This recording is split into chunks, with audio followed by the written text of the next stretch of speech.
नमस्कार, आप देख रहे हैं टीपीवी न्यूज और मैं हूं आपके साथ अश्विनी सुरोही। आइए बुलेटिन की शुरुआत करते हैं इस वक्त की बड़ी खबरों के साथ। जयपुर में कांग्रेस मुख्यालय पर ओबीसी विभाग के राष्ट्रीय अध्यक्ष कैप्टन अजय सिंह यादव ने प्रेस वार्ता की।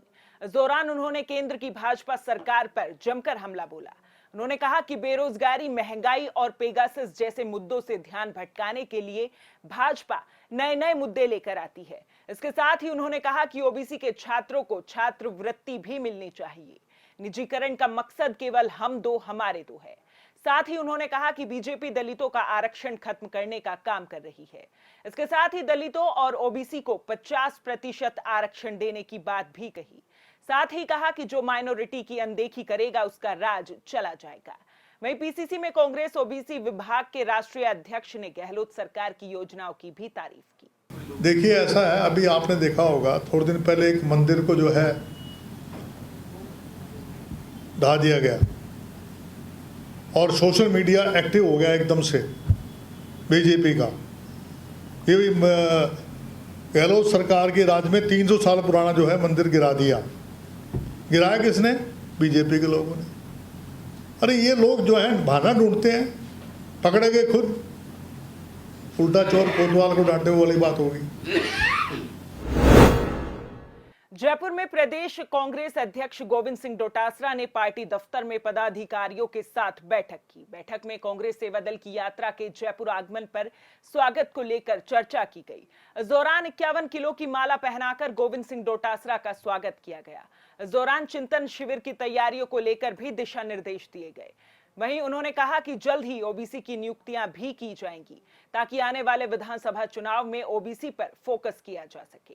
साथ ही उन्होंने कहा कि ओबीसी बहुत बड़ा वर्ग है। डोटासरा ने आने वाले 2024 के चुनाव में ओबीसी पर फोकस करने की बात भी कही। इसके साथ ही भाजपा पर निशाना साधते हुए कहा कि भाजपा की फितरत है दंगे करवाना और लोगों के बीच नफरत पैदा करना। बीजेपी देश को तोड़ने की कोशिश कर रही है।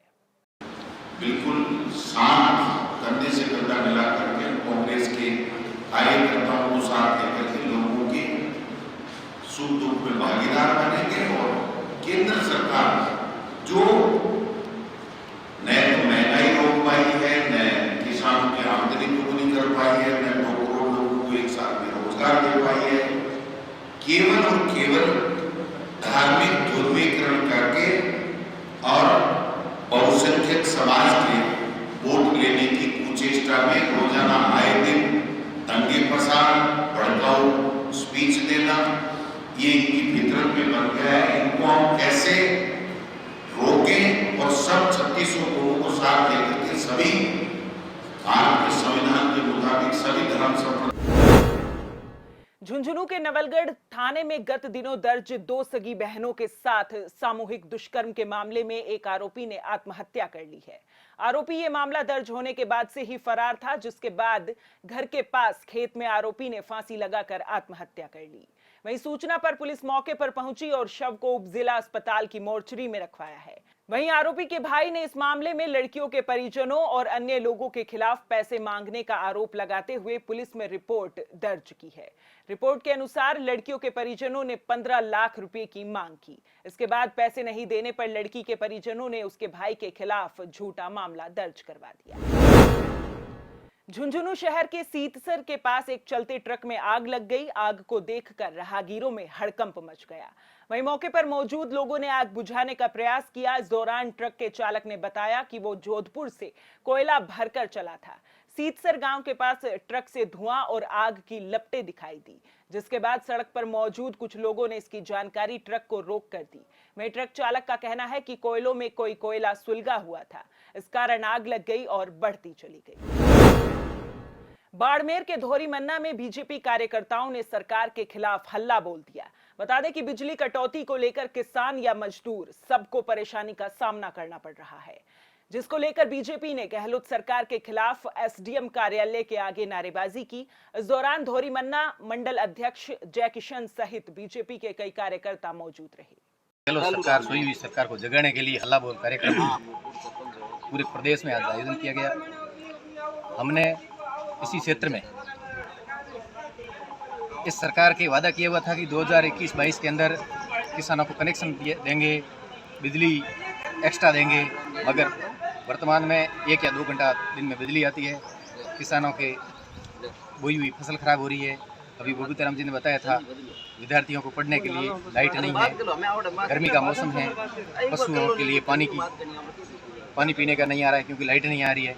सोई हुई सरकार को जगाने के लिए आज हल्ला बोल कार्यक्रम व इनके साथ अशोक गहलोत साहब को हम यहाँ से किसान वर्ग के लोगों ने कोयले इकट्ठे करके इन साहब को भेंट किया है कि गहलोत साहब तक पहुँचाएँ, इस कोयले से बिजली की पूर्ति करें। राजस्थान की ये भ्रष्ट सरकार, किसान विरोधी सरकार, ये लाइट की अनवरत महंगाई कर रही है और अघोषित कटौती कर रही है। 24 घंटे में सिर्फ 2-3 घंटे लाइट आती है और किसान बहुत परेशान है। किसानों की फसल जल चुकी है, किसानों के रिजका बाई कोई हुई थी पशुओं के लिए, वो पूरी जल चुकी है। इस गर्मी के मौसम में पानी के लिए त्राही त्राही हो रही है, रात में भी लाइट नहीं आ रही है। अब एक तो परीक्षा है, उस परीक्षा के मौसम में लाइट की कटौती हो रही है, बच्चों के पढ़ने के लिए बहुत परेशानी आ रही है। इसलिए इस गहलोत सरकार को जगाने के लिए, सोई हुई सरकार को जगाने के लिए पूरे राजस्थान में भारतीय जनता पार्टी के द्वारा आज हल्ला बोल कार्यक्रम रखा गया है।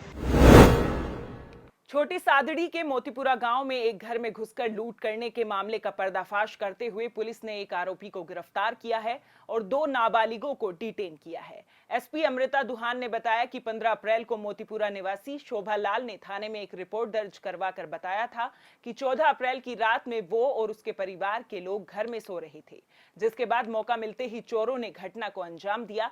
वहीं पीड़ित परिवार ने पुलिस को सूचना देकर चोरों के खिलाफ विभिन्न धाराओं में मुकदमा दर्ज करवाकर जांच शुरू कर दी। फिलहाल पुलिस मामले की जांच कर रही है। आसपुर थाना क्षेत्र के कतीसौर निवासी एक युवक जो मुंबई के वसई में चाय की कैंटीन चलाता था, बीते 15 दिन से लापता चल रहा था, जिसे लेकर गुमशुदगी की रिपोर्ट मुंबई के वसई में दर्ज करवाई गई थी। जिसके बाद वसई के पास ही जंगल के इलाके में कपड़े और अटैची देखने को मिली। वहीं पुलिस ने मौके पर पहुंचकर जांच शुरू की। बता दें कि युवक की गुमशुदगी को लेकर डूंगरपुर कलेक्टर और एसपी को भी ज्ञापन सौंपा गया था।